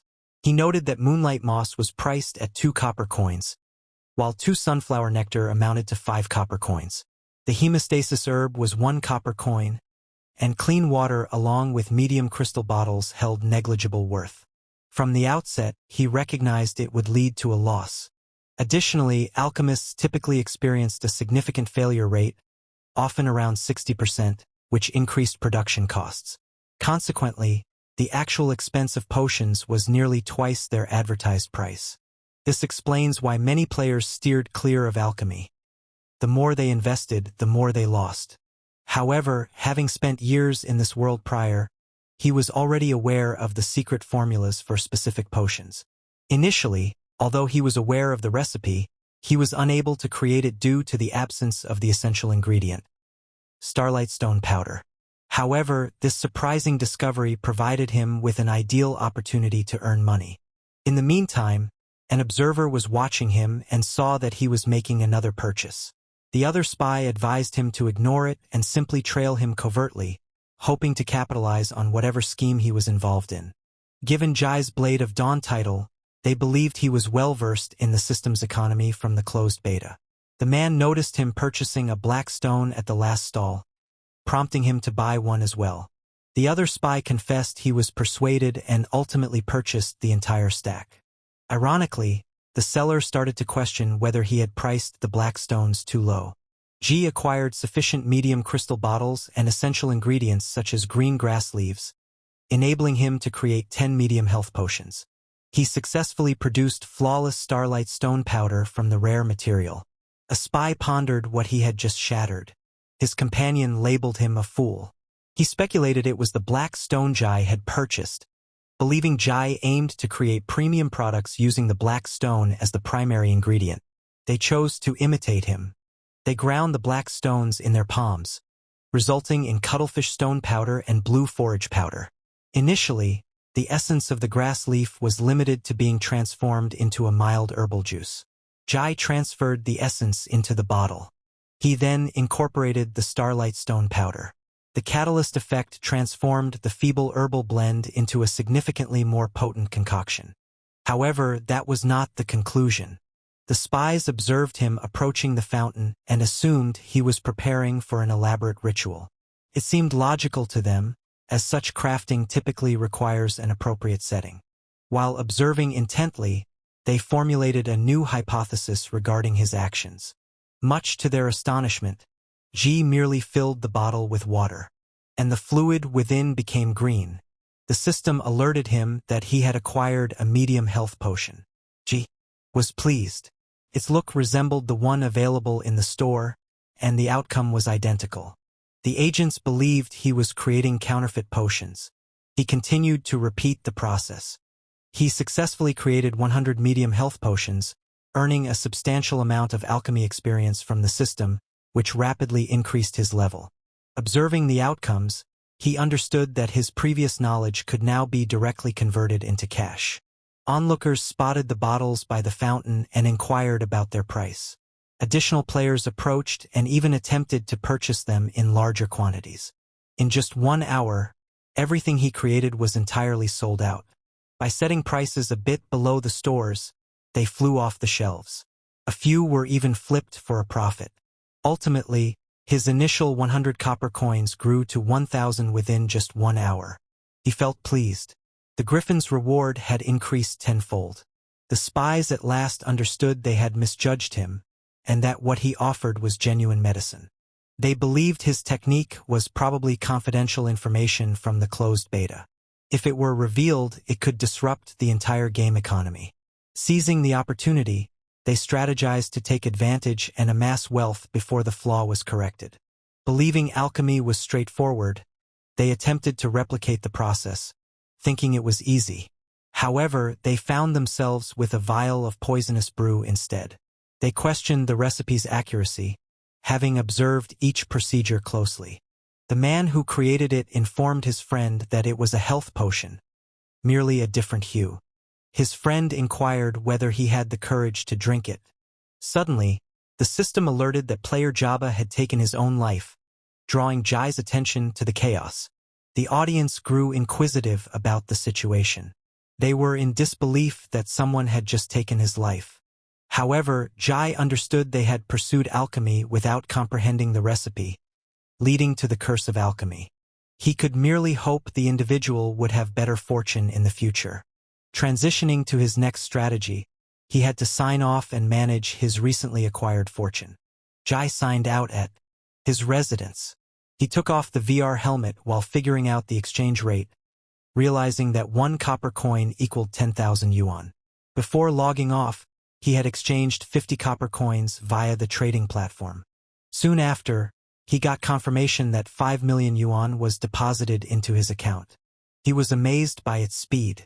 Abruptly, he noticed someone arriving.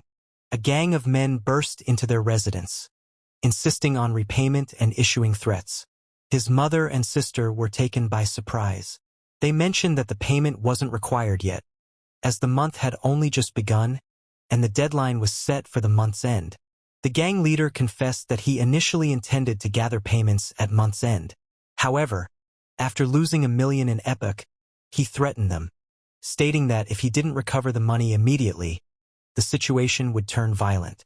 Jai's mother expressed regret, stating they lacked the funds at that moment and pleaded for a few more days.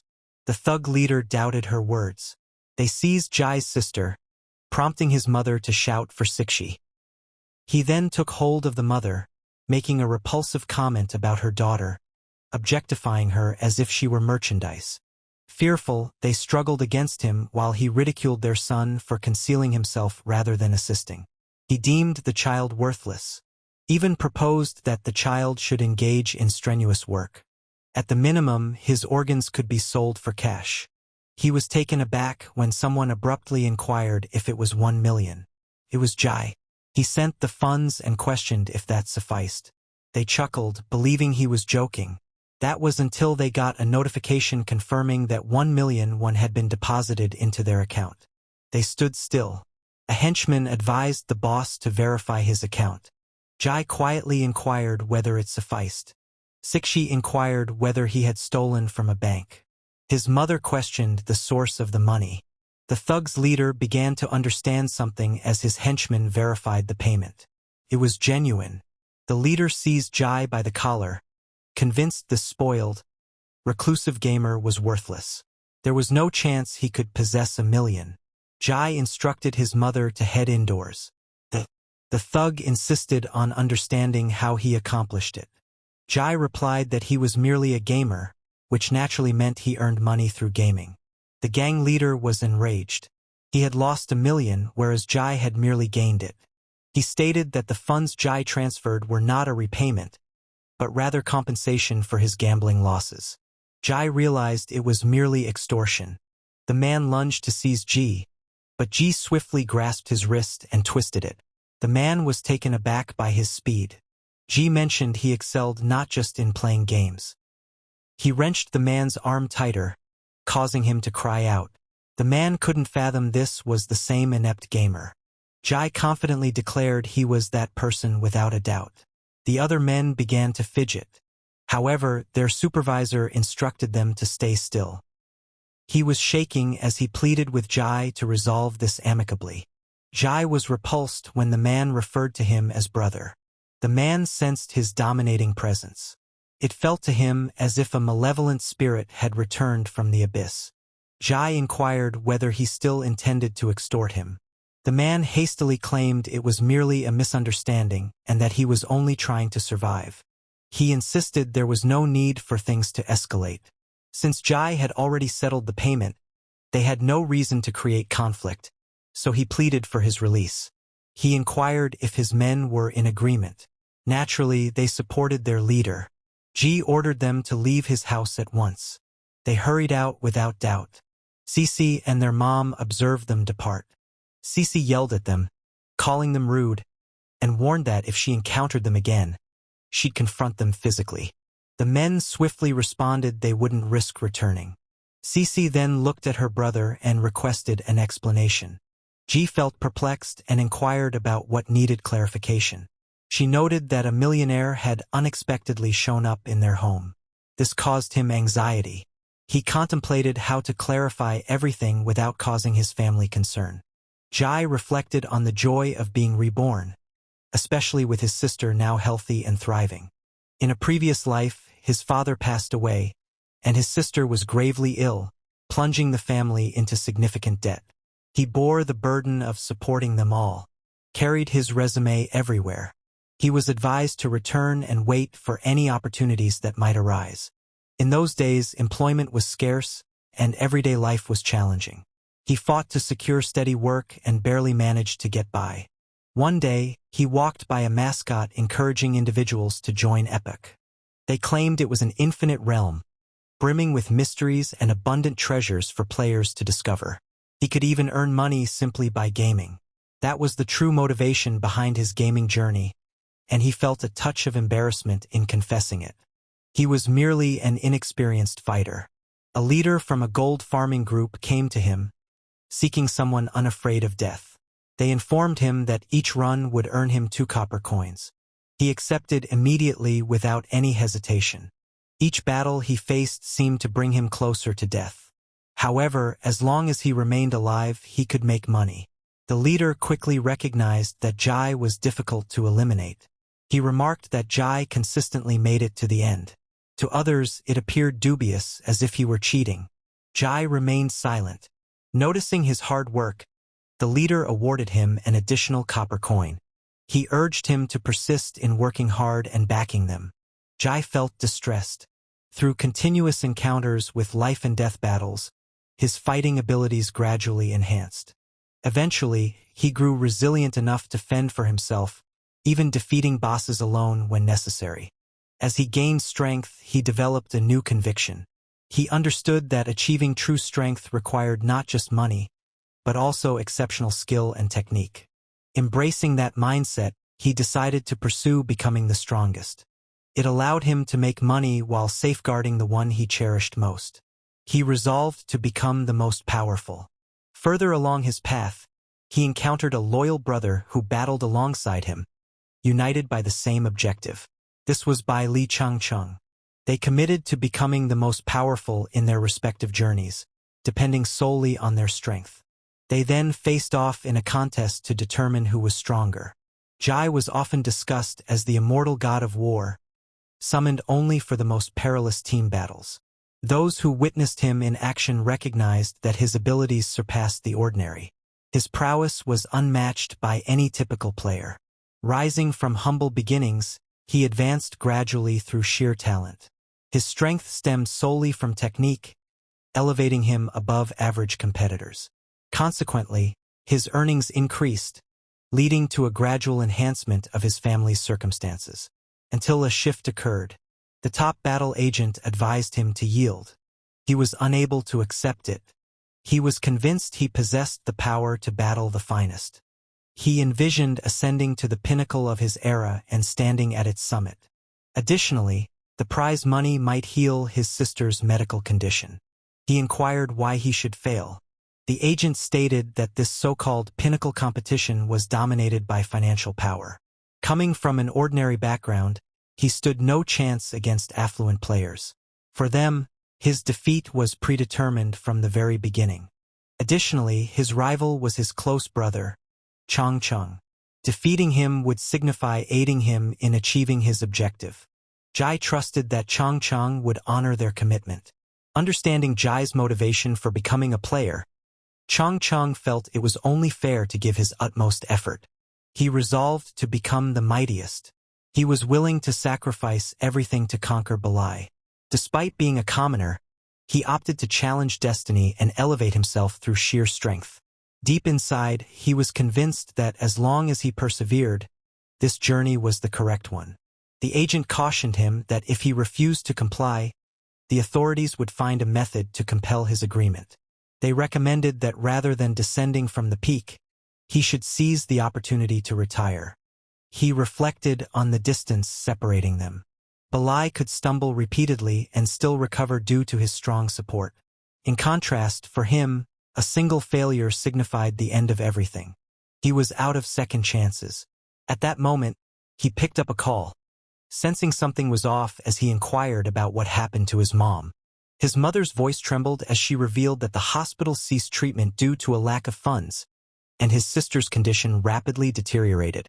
She implored him to surrender, claiming that there were men in black lurking at the hospital. Upon hearing this, he dropped the phone, utterly rattled, and he collapsed emotionally while remembering his sister.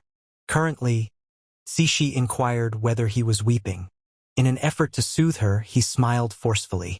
She stated that he was behaving oddly. She questioned whether he could genuinely earn that much from the game. He agreed after discovering a mystery box and selling a piece of equipment for a significant amount. He assured her that they could now enjoy an improved lifestyle. Upon hearing this, she became thrilled and hurried to fetch the money for the VR helmet so she could join in. He yelled that minors weren't permitted to play games.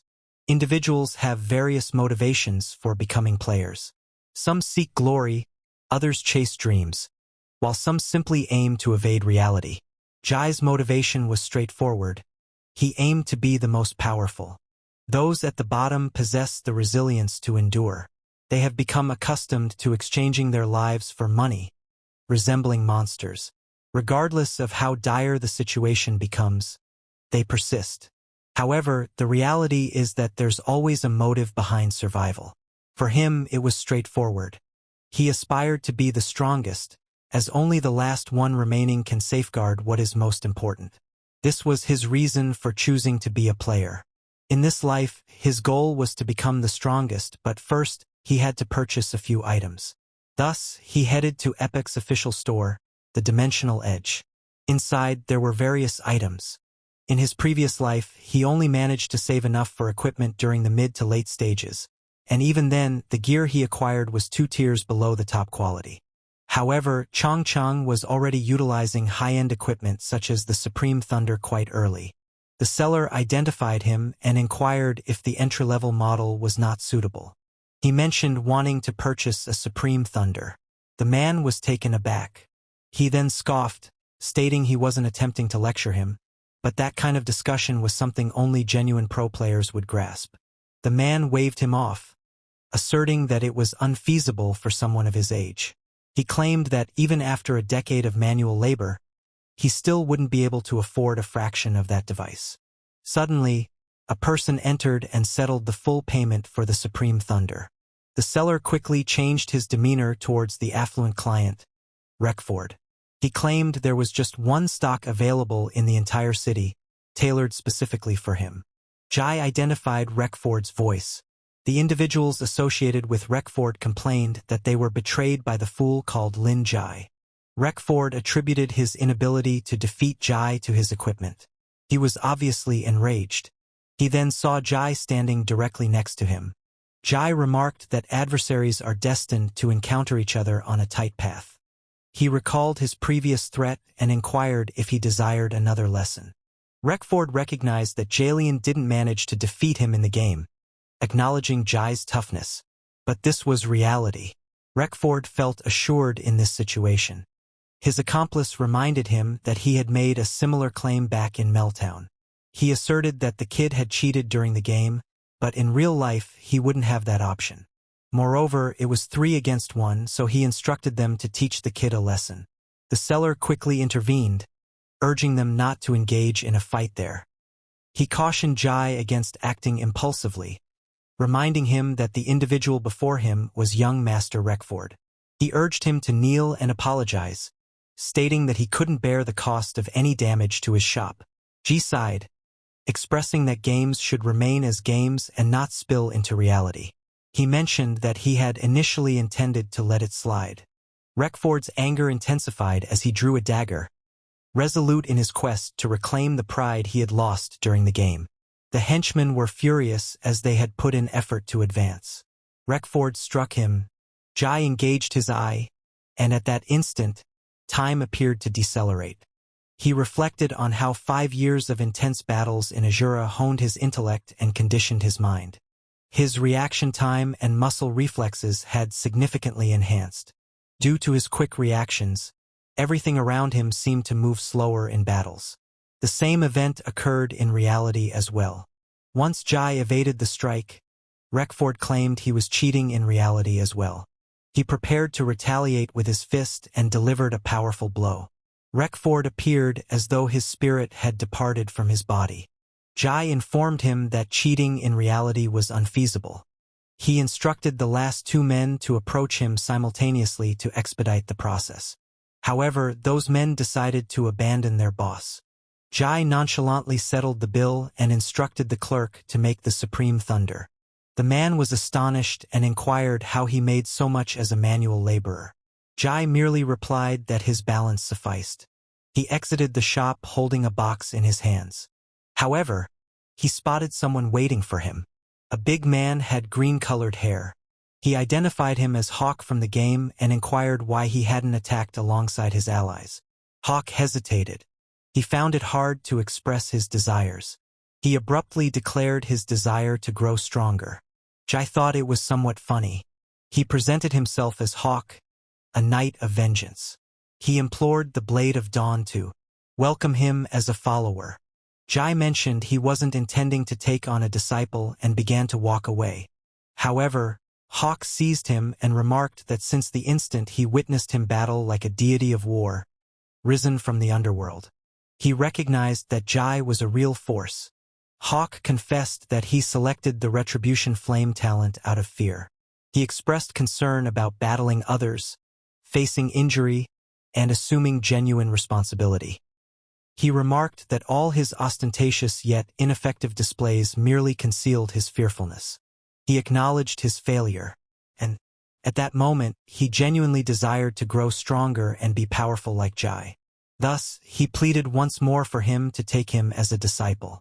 Jai expressed his regret and mentioned that he currently had no intentions of accepting disciples. He then reflected that the other individual still failed to grasp what was essential.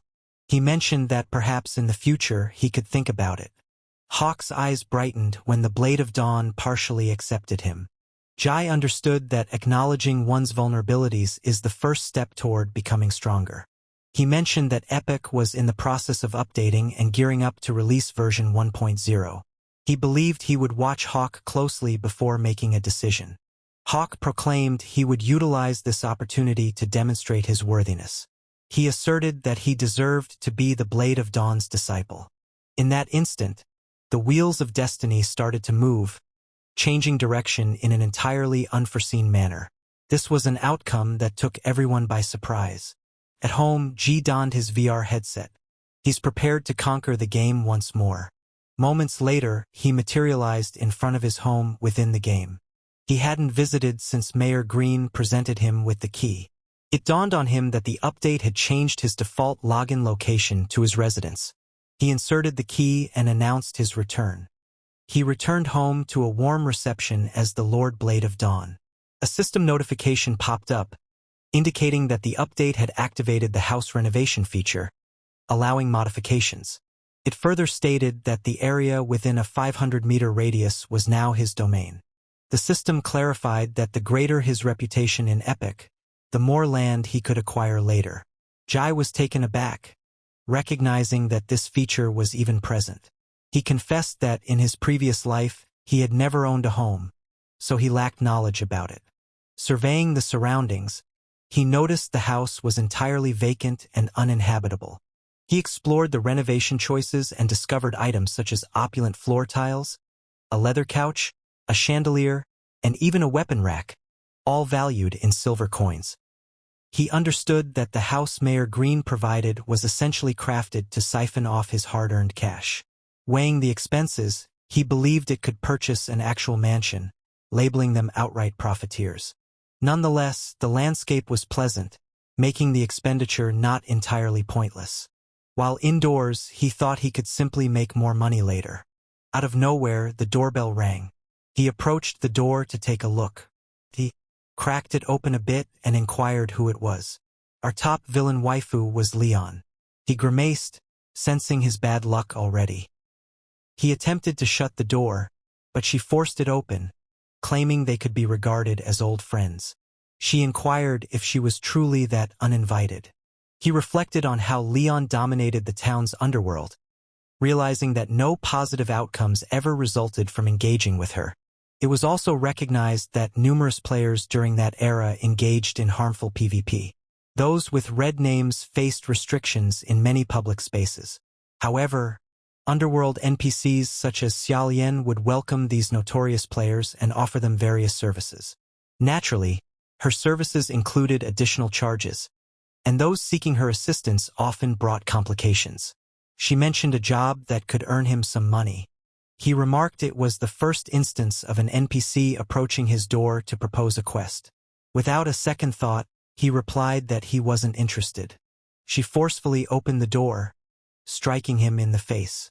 She claimed that in Meltone, he was the only one capable of finishing this quest. She then revealed that a lair of a man-eating demonic creature had emerged on the western ridge. He was completely unaware that anything like that occurred. Leon stated that the beast was incredibly powerful and had consumed several of her team members, so she required assistance in handling it. He noted that her men typically operated close to the town. He questioned why they would travel all the way to Westwind Ridge merely to perish. Leon mentioned that, in their profession, it was wise to avoid asking too many questions.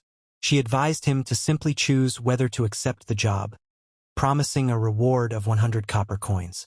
Jai responded by suggesting 10 silver coins instead. Leon was astonished and remarked that it was an absurd price, as 10 silver coins equated to 1,000 copper coins. He responded calmly that, as the one capable of finishing the quest, he had the authority to determine the price. He stated firmly that 10 silver coins was his ultimate offer. Leon expressed frustration that with that sum, she could recruit every player in town, questioning why she would require his services. He mentioned that if she approached him directly, she likely had her own motives. He also noted that if she preferred not to express them, he could articulate them on her behalf. Leon found it intriguing and encouraged him to proceed. He disclosed that Leon's treasure vault was situated at Westwind Ridge and was, in fact, a concealed dungeon. Following the update, respawn monsters had overtaken the cave. He noted that she was eager to reclaim her treasure but struggled to identify the right individual for the task. She was taken aback that he was aware of this. He understood that the hidden stolen riches were valued at much more than 10 silver coins, potentially exceeding 100 gold coins and numerous precious items. Leon was amazed and inquired how he could possess such knowledge, emphasizing that he was merely a novice player. He claimed to be a person who had experienced rebirth, asserting that there wasn't an NPC secret he was unaware of. In a previous life, Leon's vault transformed into a treasure hunt quest, sparking a frenzy across the server, and he was among the players who participated. This occurred only after the early destruction of Meltdown in the game. Leon descended into shadow. She eliminated numerous innocent players and was ultimately pursued by a subjugation squad. In the end, the Dark Street Xiaolian became merely another entry in the annals of Epic's history. He expressed to her that his true concern was the missing money. He mentioned that if he informed Mayor Green, Xiaolian from the Dark Street wouldn't survive to witness the next iteration. Leon furiously swore at Mayor Green, insisting he wouldn't meddle in her affairs. She acknowledged that 10 silver coins meant a lot to her due to her high regard for money. However, she stated that she couldn't easily accept such a loss. Because she valued money greatly, he assured her he could complete the task without asking for any payment. Taken aback, Leon inquired if she truly meant it. A broad smile appeared on her face. In exchange, he expected her to relinquish her role as the manager of Dark Street. He reflected on how one does not become a villain instantly. It requires time both in reality and within the game. He recalled that when he initially encountered her, she seemed unlike the person he had previously known. He also remembered that her narrative began as a minor side quest. Subsequently, Meltdown was obliterated, and Chanter Griffin emerged as the new leader. Mayor Green was murdered, and Jia Lian capitulated to the merciless Griffin. She ultimately became his partner in crime. She began to embrace the malevolence of humanity, allowing the darkness within her to expand unchecked. She transformed into a villain, then a leader, and ultimately met her demise. Yet in this life he witnessed another aspect of her. She observed him guide and unite her people, and she acknowledged her own weakness. She even presented him with a gift for his assistance, indicating that she had once experienced joy and thrill from unadulterated combat. He believed that perhaps this minor change could initiate a shift in the course of destiny. Leon exclaimed that it couldn't be done. He engaged the Eye of True Sight, enabling him to perceive NPC deceptions. Upon this realization, Leon furiously yelled that he had utilized the item she provided to monitor her. He mentioned that certain things in the shadowy street were too significant to forfeit, even if it required sacrificing everything. Leon recognized him, expressing her respect for him as the Blade of Dawn, despite her curses. She then drew her sword. He looked at her and asserted that this was his domain, instructing Leon to demonstrate respect. He emphasized that only he could assist her in reclaiming her treasure. Leon mentioned that the treasure represented her life savings, and if she exited the underworld, it would suffice for her to sustain herself and even launch a business. Ultimately, she consented to let him handle the quest and instructed him to ensure its completion. That wraps up today's story. For weekly chapter updates on this series, they will now be posted on my second channel, Manhwa Updater. If you don't want to miss the next developments, be sure to check it out and join the update crew. Thanks for tuning in, stay cool, stay amazing, and I'll catch you in the next one.